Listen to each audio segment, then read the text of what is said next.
All right, hello, coffee makers, not coffee takers. He is the master of cyber farms, Alfred Sabine S. Jr., and I, the people's chief, Dr. Joseph J. Bermiller Jr., and we're your hosts for the Cyber Coffee Hour. Now, the Cyber Coffee Hour originates from Mount Vernon, New York, and we're excited to hear the experiences and stories of our incredible guests. Our mission is to share knowledge, deepen understanding, and foster a sense of community in the vast realm of cyberspace. So, for today's show, we'll have a coffee chat with cybersecurity professional Yaamini Mohan. Now, Yaamini Mohan is a prominent cybersecurity professional and AI security advocate. She is Vice President of Women in Cybersecurity, or WiCyS Austin. In her roles at Dell Technologies and RSA Security, she gained extensive experience in vulnerability management and ethical hacking. Her expertise also includes penetration testing, threat intelligence, and security automation.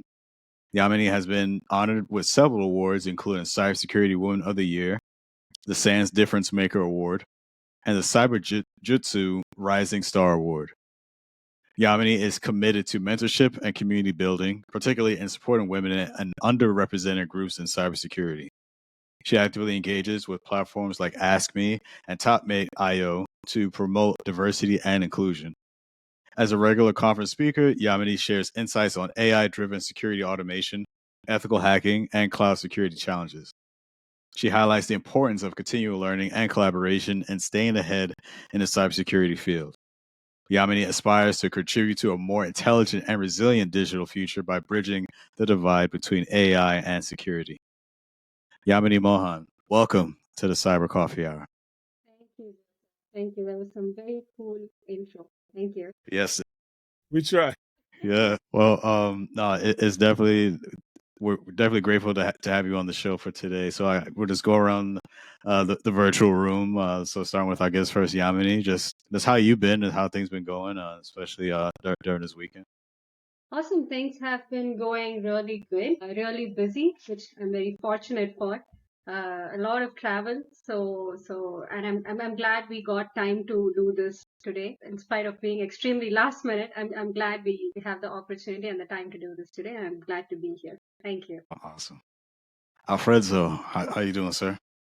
Well, I'm not gonna lie, I'm a little tired. As usual, I'm running the gauntlet. This is my birthday weekend, and first stop was Cyber Law Con. So I found out about. Okay.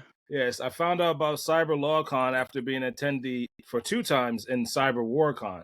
So during that event, I wore a suit, and everybody was dressed down. This event, I go to a room full of lawyers, because you know how cyber guys are. We're like, oh my God, okay, I'll just dress like I'm a cyber guy. Mm-hmm. Everybody's dressed up. So I made a joke of it because I was super dressed down in a room full of lawyers on my birthday of all times. But it was an amazing event, a lot to take away from it. I wish we recorded it, so I learned the lesson that we should record it going forward. A lot of press, a lot of incident response cadence that I had to learn from, and also a lot of litigation recommendations for cyber professionals. So it was really good. I enjoyed it a lot, and I hope to keep going. I hope to go to more conferences like that. But it is my birthday weekend, so after this, I'm gonna get a nice dinner and hang out. As you should, and I'm glad you brought that up, man, because I definitely want to make sure we highlight that. Yesterday was Alfredo's birthday, so Yaamini, you came on at a perfect time because we're gonna sing "Happy Birthday" to Alfredo for his birthday. Perfect day. Oh my God! Oh my God! Yeah. So 1, 2, 3. So happy birthday to you. Happy birthday to you. Happy birthday, dear Alfredo.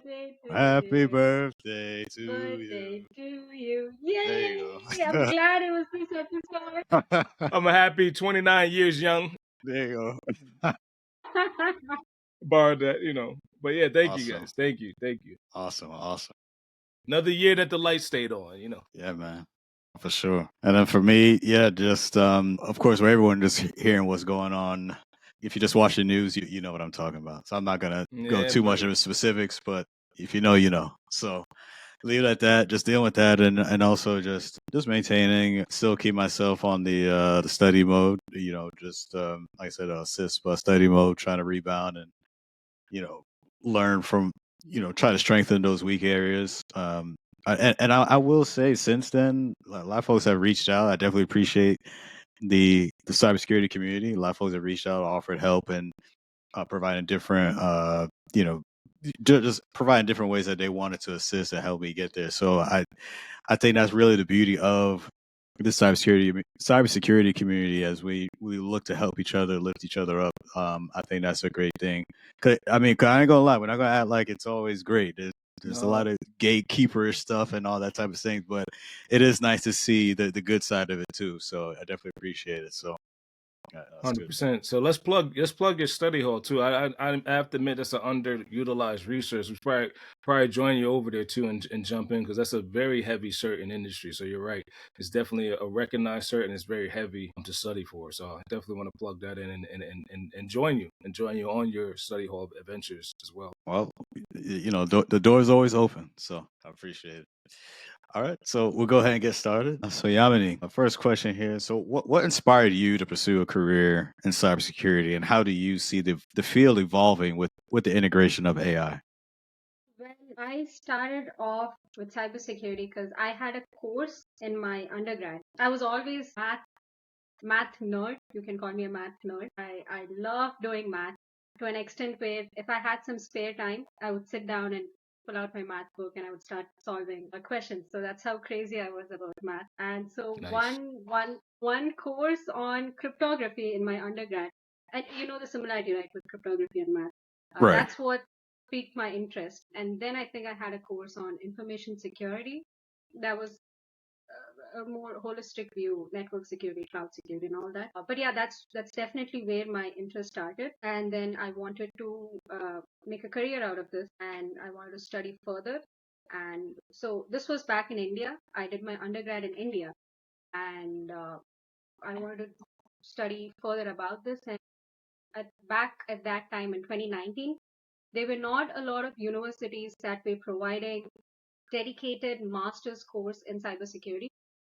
I would say there were less than 10 universities.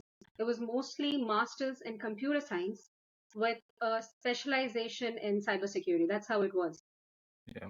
Yeah. But I see the change now, which is wonderful. So I had to pick from those very specific universities, and I ended up in Johns Hopkins to do my master's. What? So very much in your area. So yeah, so that's where I started, and then I went on to RSA conference as an RSA security scholar.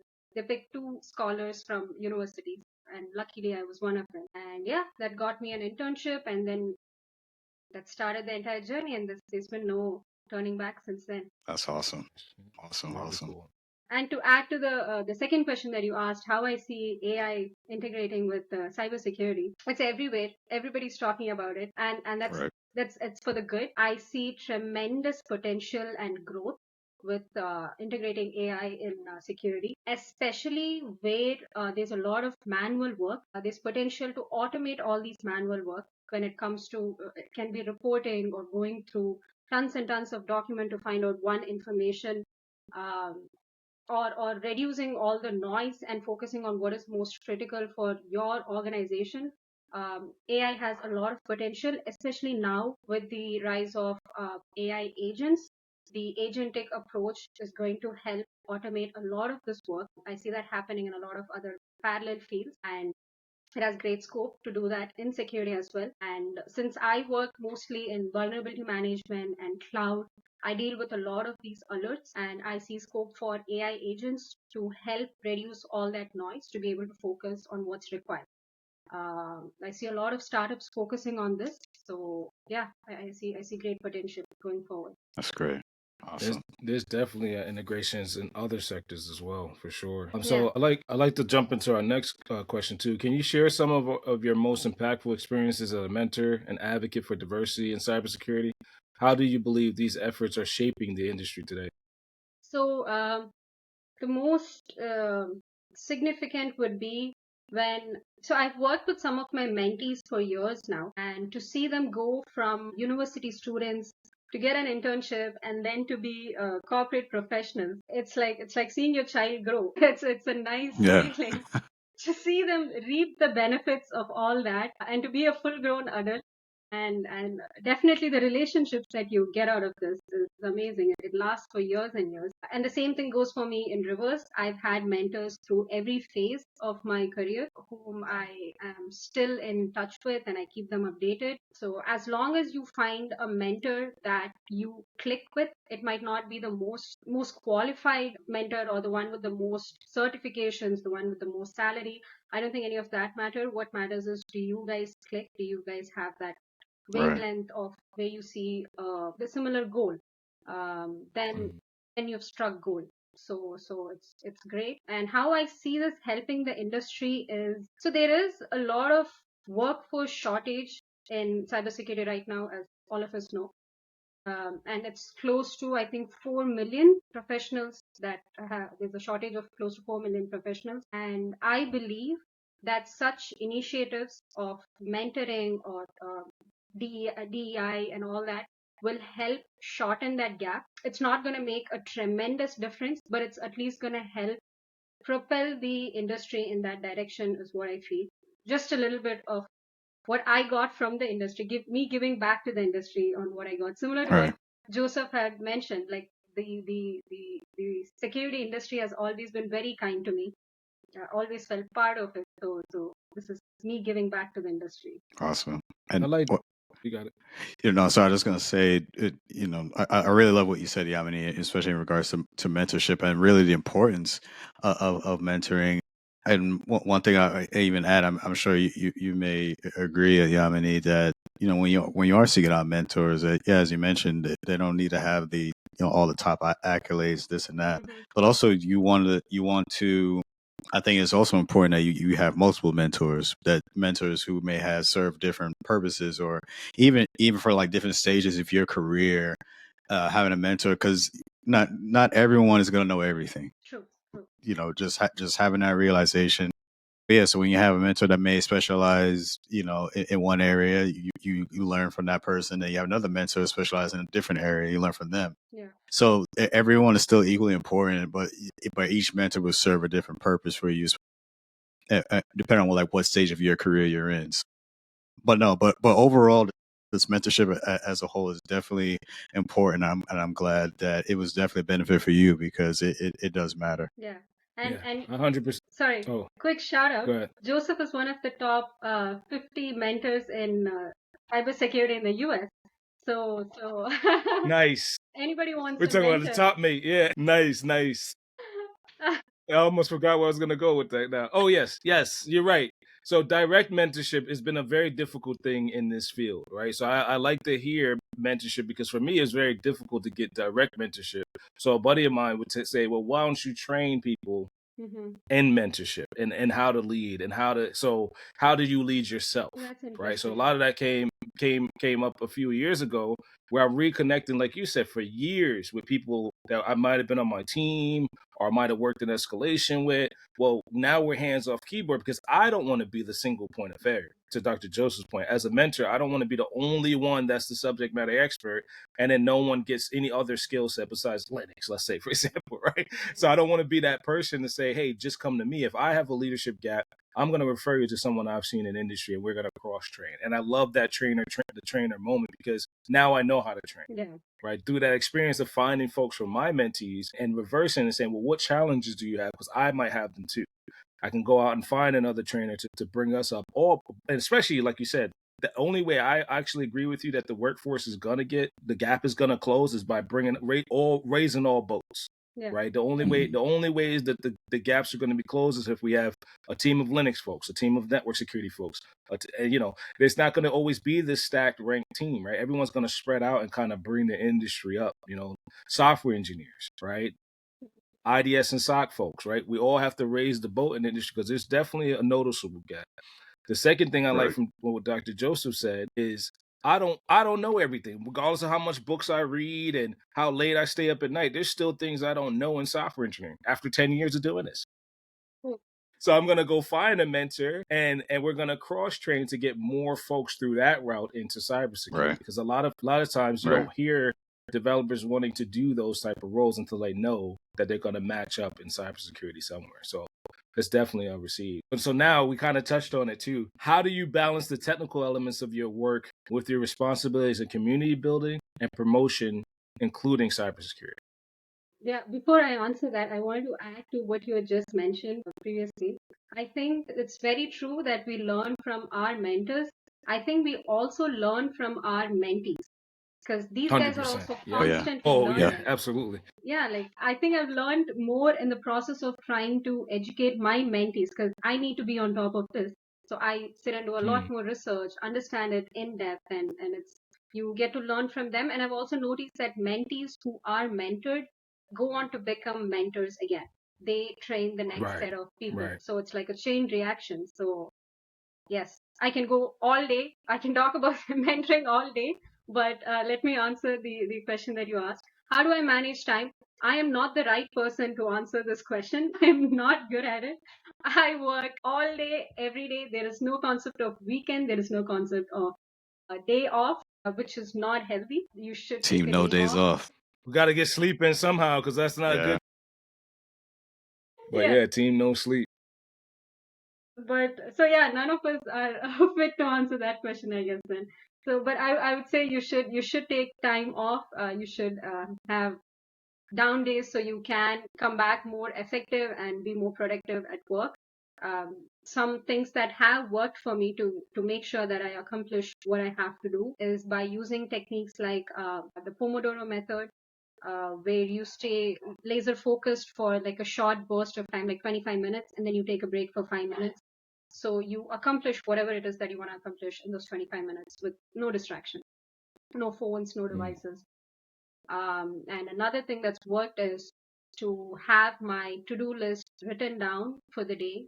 Either I do it the previous day before going to bed, or as soon as I start my day the next day. And I have the top, and in my first, I get those done, and the rest are like nice to have for the day. So these are some techniques that I've worked over the years. So just some tips out there. Yeah. So And those, yeah, you got it. no, sorry, I was going to add. Definitely the Pomodoro method is very effective. And I think this is something that I've used really kind of started from the pandemic, at least the shutdown period of the pandemic, where we couldn't see anybody, where you want to try to try to capture or recapture that feeling of like being around people. Like, so if you go on YouTube, they have like these study with me videos. Where you just get like that, and some are really good.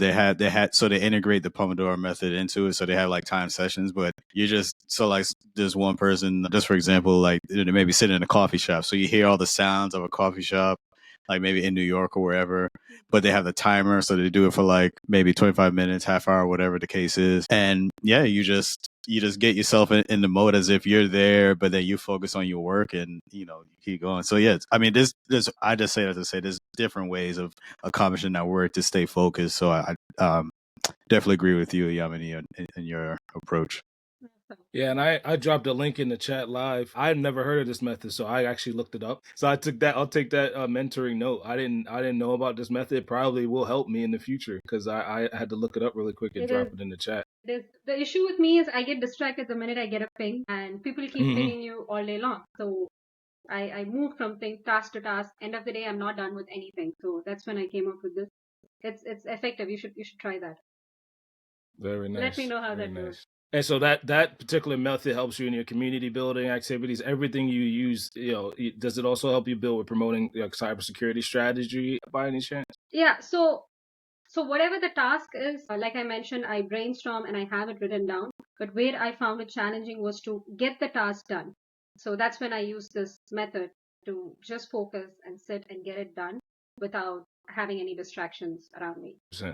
Okay, so now we're going to pivot a little bit, but we're going to kind of bring it to the current affairs as well today. So why is promoting diversity and inclusion in cybersecurity vital to you? Because I have been in that place, I would say. I think the very first team that I started out with, I was the only female in a group of 25 people. So not that they weren't inclusive or anything, but I don't think I should be thinking about anything apart from how I develop my skill, how I can grow as a professional. I shouldn't have to think about, am I being included? Am I being accepted just because I look a certain way or I talk a certain way or I have some sort of disability? I spent a lot of time pondering on that, and I think it makes you feel a little inferior at times, and all that takes away from the effort that you can put into actual work.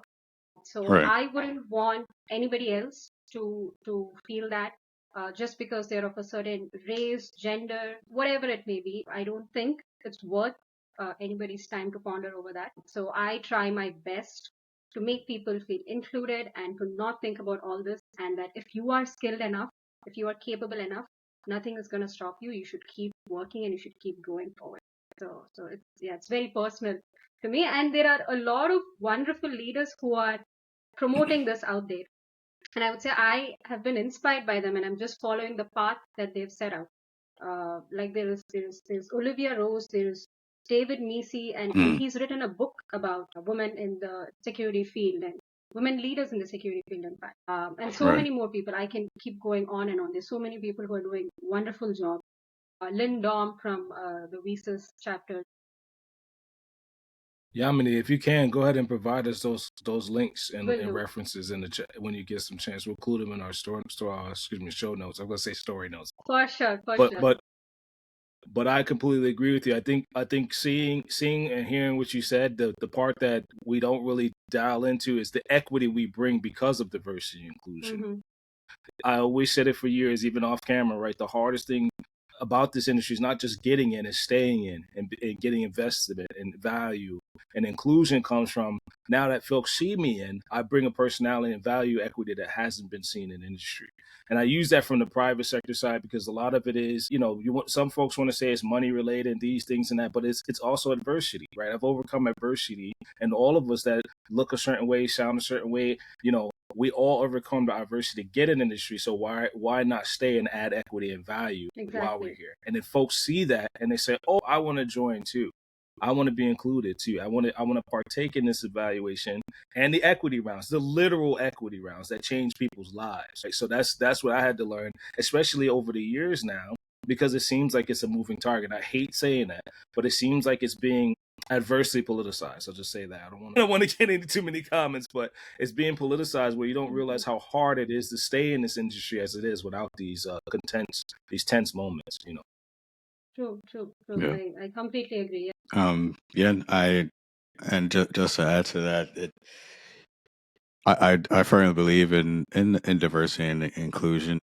I mean that's like just for my journey, just growing up and just be able to see others who look like me doing this, it gave me that inspiration to do it. So I mean, and also so at the same time, doing this work and even when our friends and I got started, we had multiple conversations as we were getting this going, and I think one thing that said that it was very important that people see us, like they know who's doing this type of work, because it's not anything, any sort of vanity thing, but it's for people to see, maybe the next generation that's coming up, and they want to have that validation to know, okay, I see them doing it. Let me do it as well. Because I mentioned in previous episodes, my teenage son, he wanted to start cybersecurity, take some cybersecurity classes. Pen tester right there.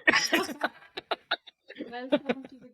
But no, I mean, but I think that just confirms how important it is for us to do this work that we do, because people watch us, people pay attention, so continue. And so not just us here, recording for the Cyber Coffee Hour, but everyone that's out there doing this work, man, keep doing what you're doing, because people do pay attention. People do recognize what you do. People may not always come up to you and say something. You're going to have lurkers that just like to watch. And they look at your LinkedIn. But people do pay attention, man. So yeah, definitely keep doing what you're doing.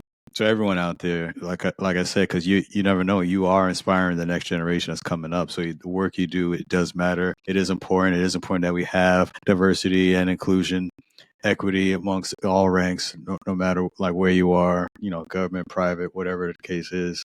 It is important, so don't let anyone try to tell you any different. 100%. Can we stay on that for a second too, really quick?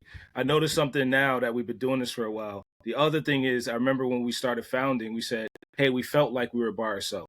Getting our numbers up and getting everybody in the community, we were kind of welcomed in the podcast industry. So I want to say that too. Like, once you get your numbers up and once you build this tribe, look out for everybody in the industry and say, hey, we could do it together. Because that was the hardest part for me. It's like I always felt like I was by myself until I re-linked up with Dr. Joseph. I'm like, hey, bud, it's been 15 years and I never seen you in the sector. Like, I always felt like I was running a gauntlet. That's where that comes from. Like, I always felt like I was by myself running a gauntlet until I linked up with my high school buddy, and we're like pretty much like paired up in industry. So, if you see your friends out there, just encourage them, keep them going, and get your numbers up, build up a tribe, and start doing it together.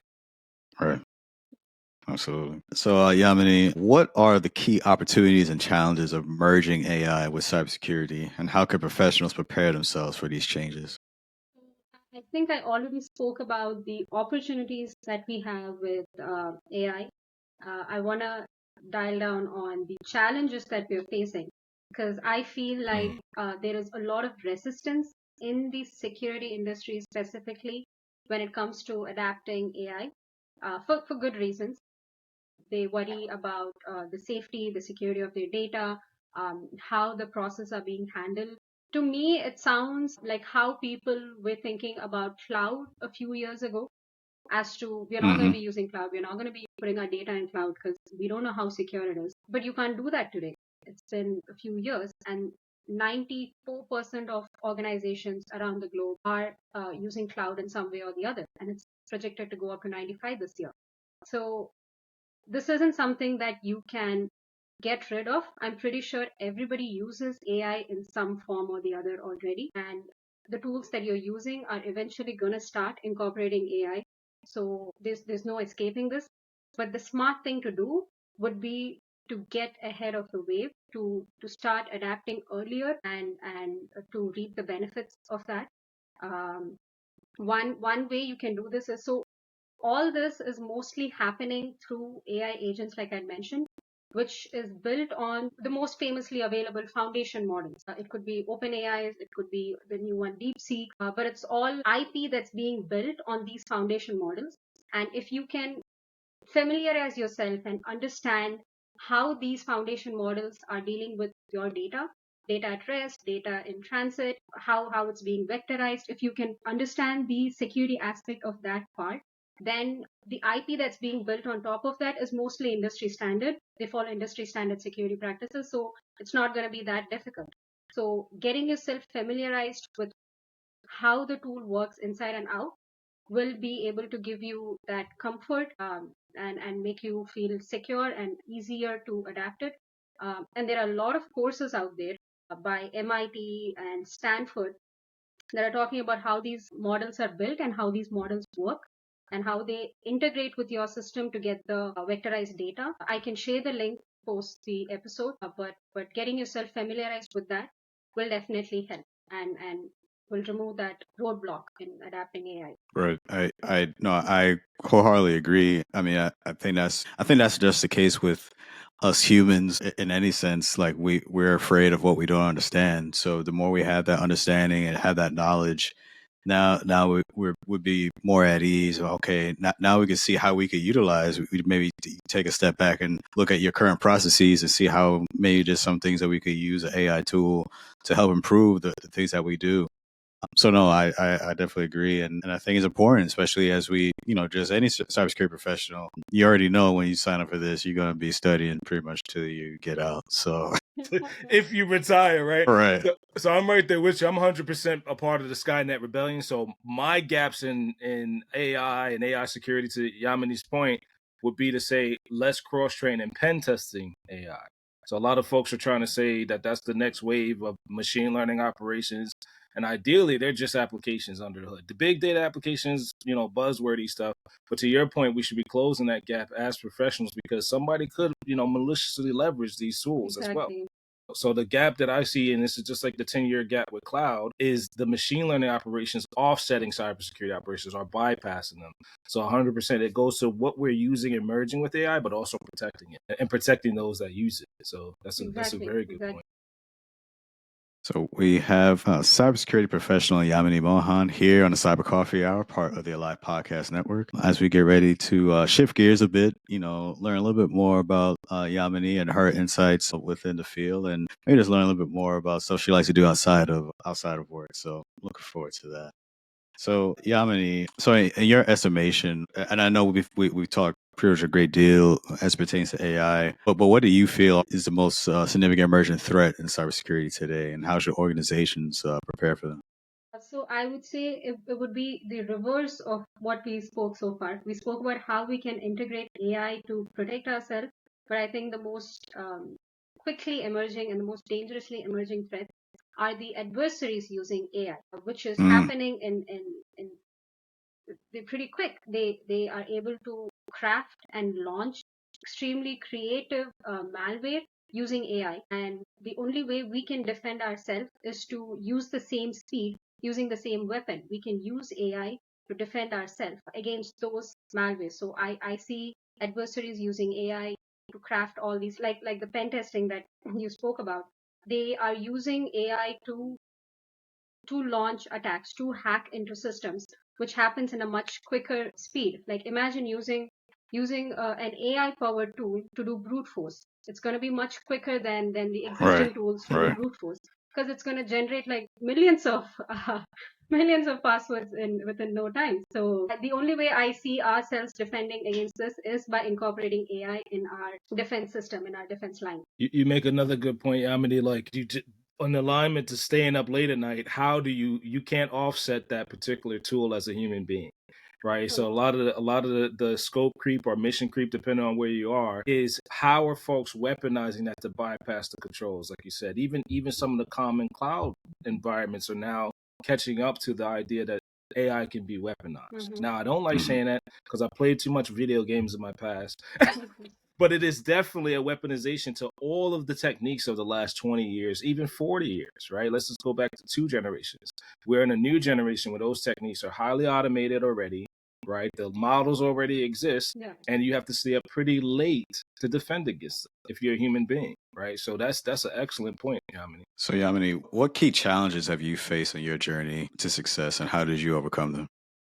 I would think it's a personal challenge. I think it's fear of anything new, anything big, anything scary. It's the fear it starts off with. And I think the fear has stopped me from taking a lot of initiatives. Fear of it not turning out well, or fear of people thinking that, oh, she started doing this, but it didn't work out well. All sorts of fears. So one way that I overcame it is to not think about the outcome and just do the work, show up every day and keep doing the work.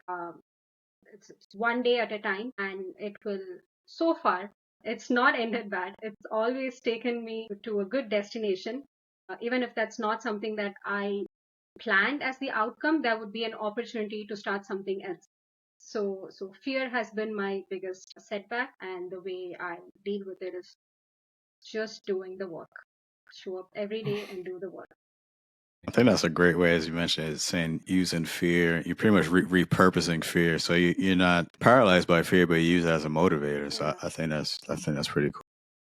Yeah, I agree. And moving the fear and challenging the fear and taking on the fear, you've removed any uncertainty or any doubt that you can't put the work in, which is great. It's an excellent way to handle it. So lightening the mood even further too is our most important question on the show. What is your favorite favorite coffee that helps you get through your day? So for the viewers who do not understand the hidden joke here, I don't drink coffee at all, and the smell of coffee gives me headache. So I cannot even be around people who are drinking coffee or in coffee shops. So yeah, it's not easy. It's a good thing we weren't on site for this episode in a coffee still. Right. It's been a hard episode to do. Pass out like, I would have had to show up with my COVID mask. Oh, your mask. Right, PPE. So that makes a good point too. The coffee shops that have that odor, That's I know exactly what you're talking about. They're all different. They have an aroma of smoky espressos or steamers that personify. Like it's like Yeah, a cigar shop, right? yeah, So I actually enjoy that. So that's so funny that you mentioned because those shops are intentionally pumping out, the aromas. yeah. Well, we went in on Starbucks a couple times too, but I actually tried a matcha with an espresso shot in it. Now the experience was quite gross. I'm not gonna lie, but the caffeine intake was ridiculous. It was ridiculous. Like, but Wow. the matcha You said stuff, espresso in matcha? yeah. I did Wow. so the experimentation starts with a grande, always with the grande for me, and I put one shot in it. Now, if you're not a fan of matcha, just think like plant whey protein. Like it tastes like Yeah. plants, and it's like the 2000 era whey protein shots to your system. But the energy spike is ridiculous for me anyway. And everybody has caffeine sensitivities and stuff like that. But I would caution if you go up in size, go to venti with 2 shots, and don't go beyond that because you don't know what the outcome might be. Awesome. Okay, so sorry I got off the rails, but okay. So if you had any superpower to help you in cybersecurity, what would it be and why? So I don't know if I brought this up. I deal with a lot of alerts because of vulnerability management and cloud security. So if I had a superpower, it would be speed and accuracy to be able to go through Nice. everything quickly and to nail down what it is with no human error. Get get to the investigation and get to the remediation pretty quick and pretty accurate. That would be my superpower. One hitter quitters, no Yeah. escalations Yeah. reopened. 100% accuracy. So, lastly here, Yamini, what are some of your hobbies, interests, just stuff you like to do outside of work? Well, outside of work, I travel a lot. Now that we were talking about coffee, my dad also, my entire family likes traveling, and my dad picked up on this new hobby of collecting coffee mugs in every state and country that he goes to. He loves coffee. I think he drinks like 4 to 5 coffees in a day, and pisses my mom off. But yeah, he drinks a lot of coffee and he collects all these coffee mugs and keeps it at home. But yeah, that reminded me because we were talking about coffee. Yeah, traveling is something I love doing, and I'm also a trained Indian classical dancer. There are a lot of Indian classical dancers. They're like 7, 8, and I'm trained in 2 of them. So that's something I do during my spare time. Nice. And yeah, I think that's pretty much what I do when I get some time off. So we're gonna give you a little hint too. You said something about badminton. Can you speak to that a little bit? Oh yes. I've been playing badminton since I think I was 12. And I actually grew up in Saudi Arabia. I'm an Indian, but I grew up in Saudi Arabia till I was like 17, 18. So we started playing badminton there when I was really young, and we got to play for the school in national level and so on. So it was a big part. I'm losing touch now. I don't think anybody would think I played in national level if they see me play now. Lost Oh, years the skills dropped off. of being a couch potato thanks to COVID. So yeah, I did, and now also even for like leisure, if I find a court nearby, then I would love to go play. Nice. That's Nice. awesome. Yeah. Well, Yamini, this has definitely been great. We definitely appreciate you coming through the Cyber Coffee Hour. But so before we go, is there anything you want to share with our listeners? Yeah, this was really fun. I did not expect it to be this fun. Thanks to both Thank of you. you. We're trying. I think we tried to stay on track, but we ended up going in here and there in between because the conversations were really interesting. It took us off track. So kudos to both of you. I think you're doing a phenomenal job. Thank you. And Thank you. Thanks. Thank thank you so you much. for having me as a guest today. One thing I would like to say is I am always open to talking to new professionals, and I'm always open to exploring new challenges in security. It could be a new project that you're working on and you're stuck with, or some sort of challenge that you want to discuss, just a conversation. Please feel free to message me on LinkedIn. I am always happy to dive into research mode and learn more and help you out in any way. So yeah, that's just one shout out. Yeah. Awesome. Awesome. Thank you. Thank you for that, Yaamini, and thank you for those listening and watching for joining us for another episode of the Cyber Coffee Hour, part of the Alive Podcast Network. If you enjoyed this episode, explore more engaging content in the Alive Podcast Network app. By supporting this podcast and nearly 100 other Black hosted shows, you can enjoy ad-free listening while contributing to a diverse range of voices in the podcasting space. We appreciate your support and look forward to share more insightful conversations with you in our next episode. So until then, keep brewing those ideas and stay curious about cybersecurity. All right, that's it. That's a wrap. We out of here. Peace.